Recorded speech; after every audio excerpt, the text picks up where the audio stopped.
Que a graça e a paz do nosso Deus, o amor de Jesus Cristo e a comunhão do Espírito Santo estejam entre nós. Amém.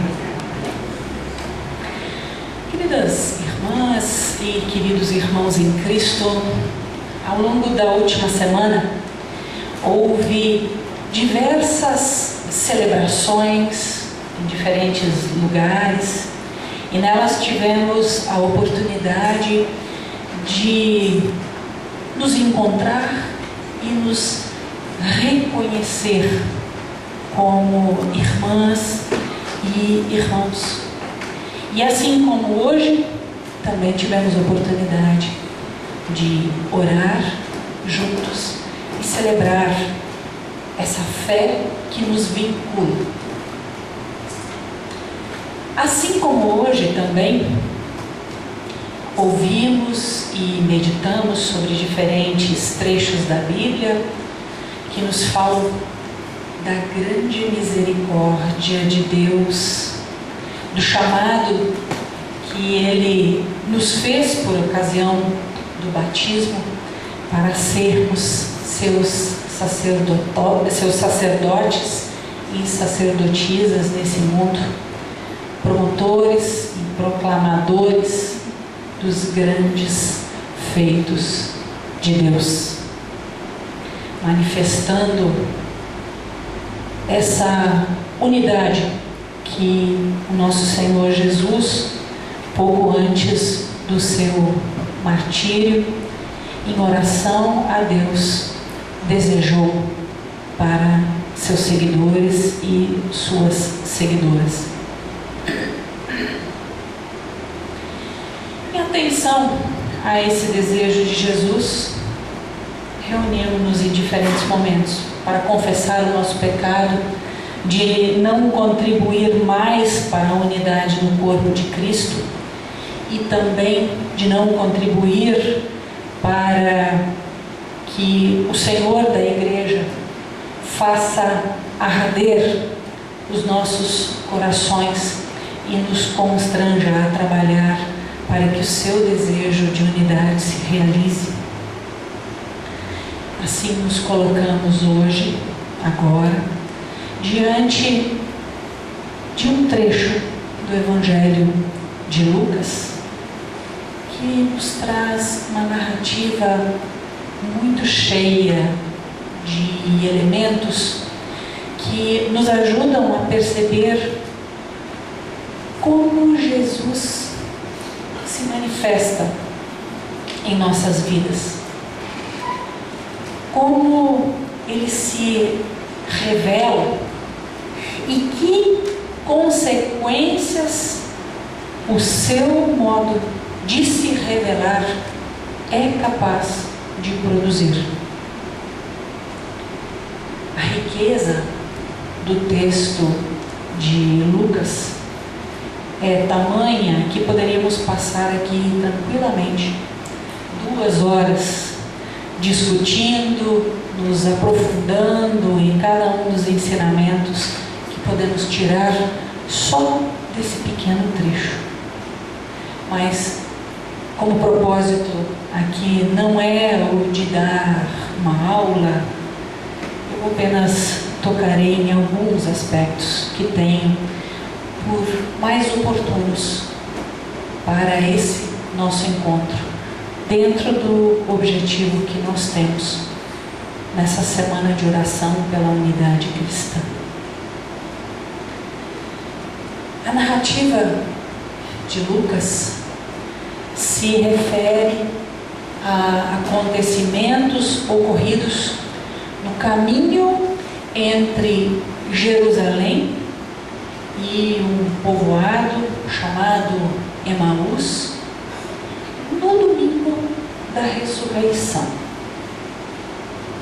Enquanto caminhavam, 2 discípulos, possivelmente um casal, conversavam e discutiam a respeito de tudo o que havia acontecido. E nesse momento, o próprio Jesus se aproxima e passa a acompanhá-los nessa caminhada. Mas eles não o reconheceram. E aí já surge o primeiro questionamento que a gente pode fazer para esse texto. Como assim? Se eram discípulos de Jesus, por que não reconheceram naquele companheiro de caminhada o seu mestre?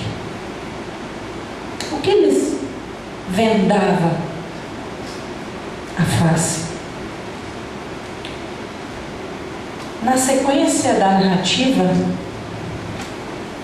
o texto nos dá uma pista a esse respeito, uma possibilidade de resposta a essa pergunta.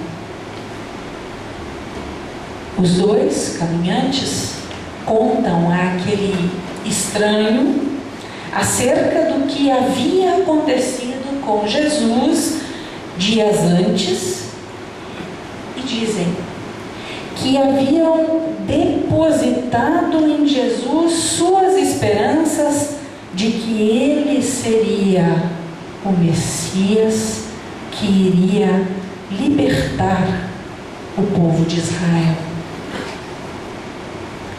É possível que aqueles discípulos estivessem discutindo antes de Jesus passar a acompanhá-los nessa caminhada? É possível que eles estivessem falando justamente sobre o modelo messiânico de Jesus. A forma como esperavam que Jesus realizasse a salvação do povo. É possível que estivessem falando das expectativas que tinham eles e muitas outras pessoas em relação a Jesus. O povo de Israel, os discípulos de Jesus e a comunidade para a qual Lucas escreve o seu evangelho esperavam que o Messias, o Salvador do mundo enviado por Deus, ou especialmente o Salvador de Israel, agisse de uma determinada forma e fosse realizar o seu projeto de salvação de um modo completamente diferente do que esse que acabou acontecendo. Os discípulos reconhecem características messiânicas em Jesus, mas o fato de ele não corresponder exatamente à imagem de Cristo que haviam construído para si, os impede de reconhecê-lo, de reconhecer o Cristo naquele que caminhava com eles. Nesse ponto da nossa reflexão, talvez caiba uma pergunta para nós. Será que a nossa compreensão acerca do projeto messiânico, do projeto de salvação de Jesus, pode ser o que às vezes nos impede de perceber a presença e a ação do ressuscitado em outras igrejas e até mesmo o seu amor às pessoas de outras religiões?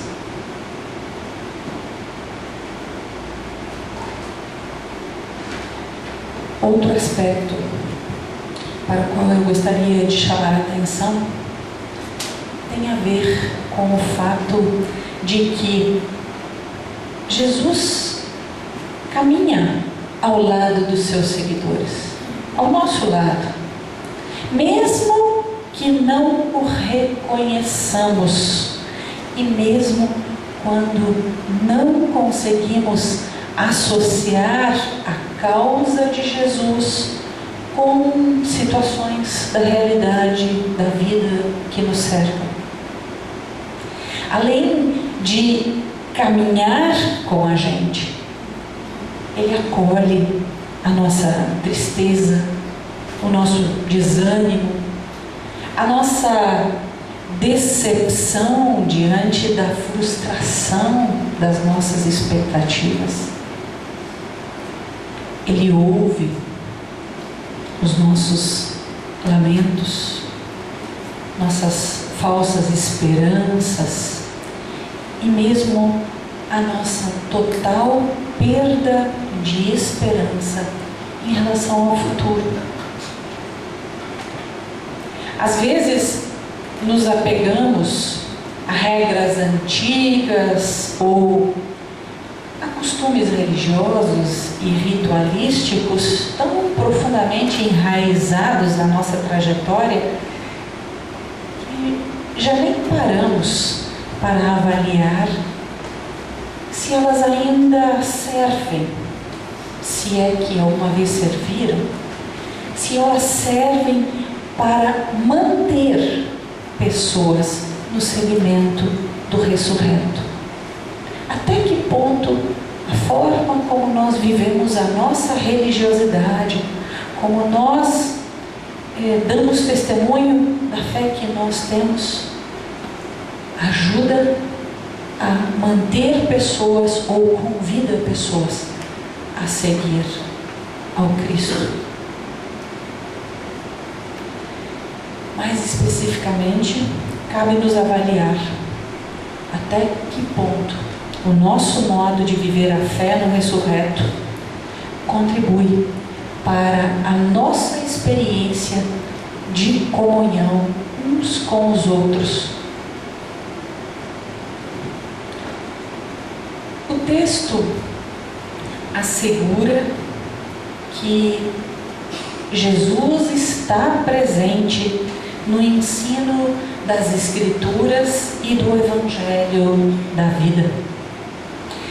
Jesus reconhece a nossa lentidão para entender e a demora para acreditar em tudo o que as Escrituras falaram. Por isso, ele intervém para ensinar as Escrituras.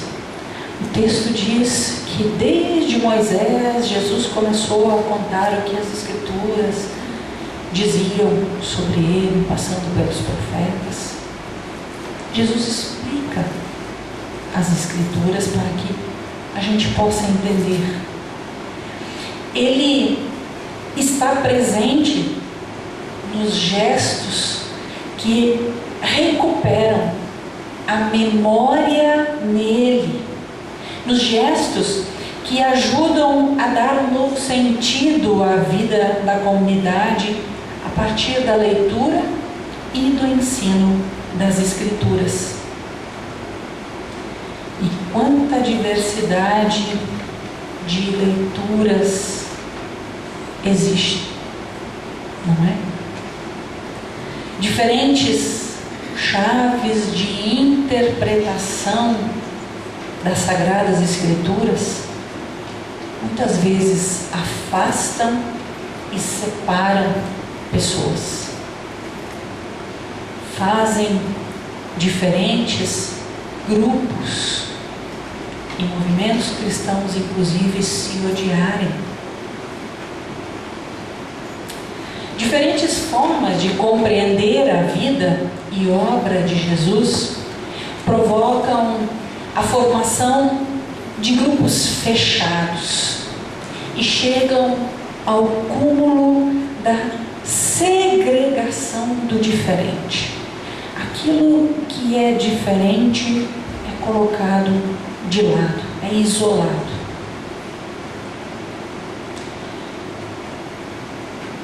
Quanto coração há que arde por pouco ou por nada? Há corações superaquecidos por interesses pessoais. Exemplo disso eu vejo na chamada bancada evangélica no nosso Congresso Nacional. nas suas articulações, que evidenciam uma total cegueira em relação à causa de Cristo, em relação ao seu projeto de salvação. Assim como aqueles discípulos no caminho para Emaús revelaram a frustração de suas expectativas em relação a Jesus, depois de verem seu sofrimento e sua morte, também hoje os fatos nós podemos lê-los de maneira que não parece haver mais jeito. Às vezes temos a impressão de que tudo parece terminado, definido, e que já não resta mais muita coisa para a gente fazer e transformar essa realidade em que estamos inseridos e inseridas.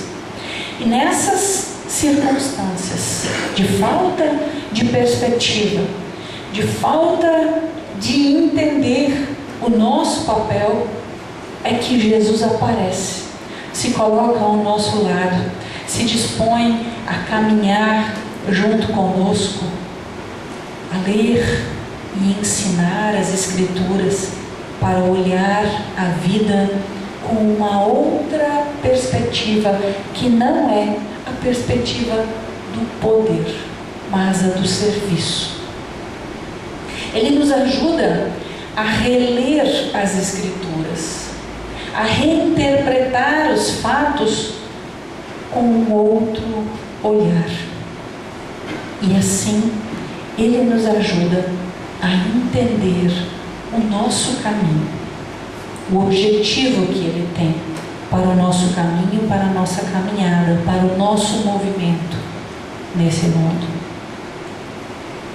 Finalmente, o texto nos lembra que Jesus partilha o pão. Não só palavras, não só reflexões, não só celebrações litúrgicas e momentos para a oração conjunta. É necessário algo mais, muito mais, algo mais palpável, algo mais sensível. O importante é partir o pão. A partilha é decisiva e essencial. Esse gesto de Jesus, a comunidade é desafiada, motivada, convidada a repetir sempre.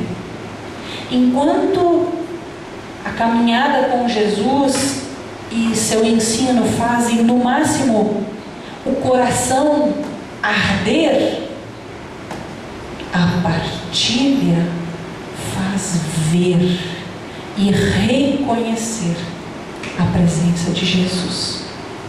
A partilha como gesto cheio de sentido e de exigências. Não há dúvidas de que a comunidade cristã necessita da leitura das Escrituras, de sua interpretação e de uma mensagem atualizada ao cotidiano em que a gente vive. A comunidade precisa daquilo que chamamos de evangelização. E com certeza, a partir dessa evangelização, a comunidade experimenta a comunhão.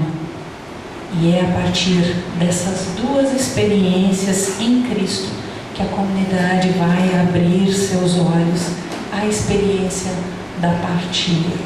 Vai conseguir olhar para além de si própria, para além de suas preocupações.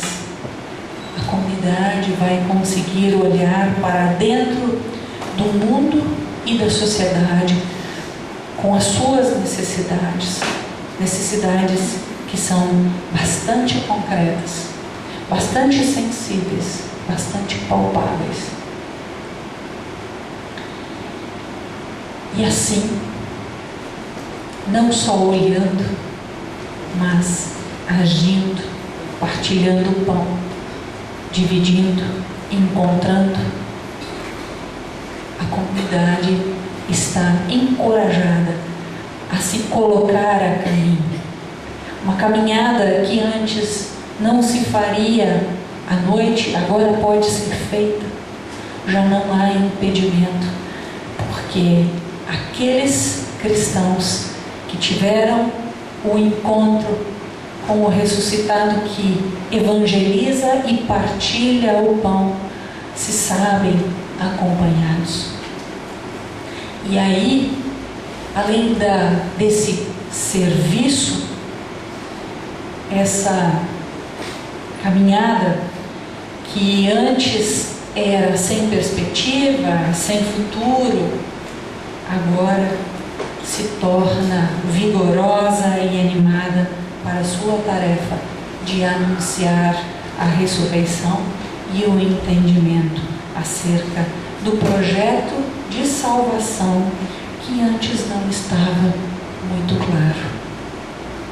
Eu sei que eu estou falando aqui por um bom tempo, mas é a partir daqui que a gente vive o Evangelho. É na vivência do Evangelho que o ressurreto é reconhecido, que nós possamos ser testemunhas, que nós possamos ser exemplos de partilha, de serviço, olhando a cada pessoa como irmão ou irmã. Que Deus assim nos ajude e nos abençoe. Amém.